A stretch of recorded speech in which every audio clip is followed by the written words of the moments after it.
Assalamualaikum anak-anak, bagaimana kabarnya hari ini?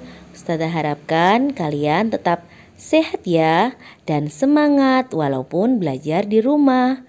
Kali ini kita akan belajar pembelajaran tematik tema 1 subtema 4 yaitu tentang pertumbuhan dan perkembangan tumbuhan. Tumbuhan sama dengan makhluk hidup lainnya yang mengalami pertumbuhan dan perkembangan. Tumbuhan pun memiliki daur hidup dan cara yang berbeda dalam perkembangbiakannya. Ada tumbuhan yang mengalami perkembangbiakan secara alami. Ada juga tumbuhan yang mengalami perkembangbiakan secara buatan. Perkembangbiakan alami dapat dengan biji, tunas, umbi, dan spora. Sementara untuk perkembangbiakan buatan, kita bisa melakukan dengan pencangkokan, stek, dan lain-lain. Nah, sekarang kita belajar perkembangbiakan atau daur hidup tumbuhan dengan biji.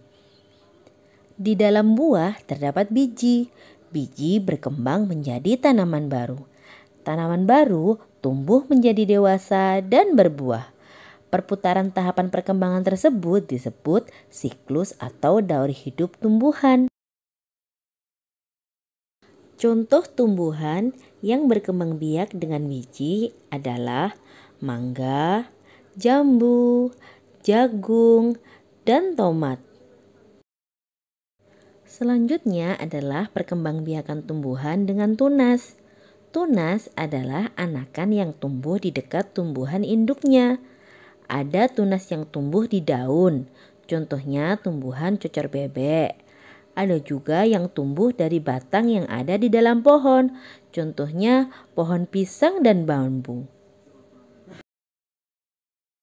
Nah, yang ketiga yaitu perkembangbiakan tumbuhan dengan umbi. Tumbuhan yang berkembang biak dengan umbi artinya tumbuhan tersebut mengalami perkembangbiakan vegetatif alami.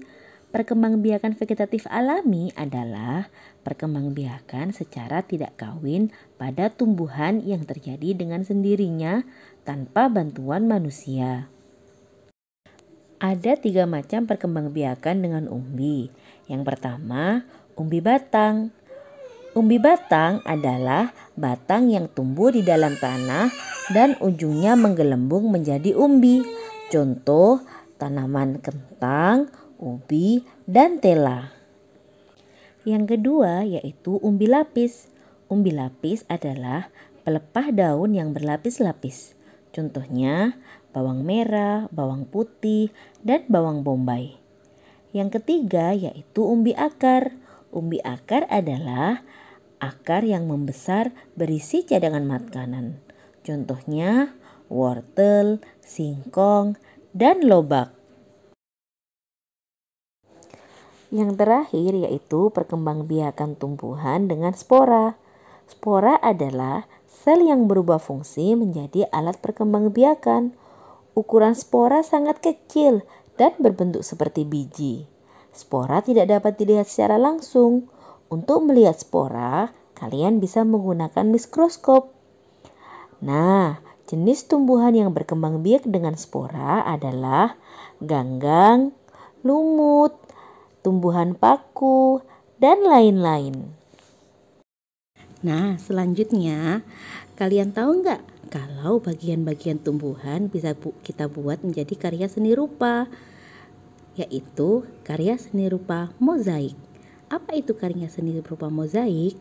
Mozaik adalah teknik pembuatan karya seni rupa 2 dimensi dengan cara menempelkan bahan yang berukuran kecil dengan perekat sehingga membentuk suatu gambar. Untuk bahannya kita bisa buat dari daun-daun kering, biji-bijian, keramik, kayu, ataupun kaca.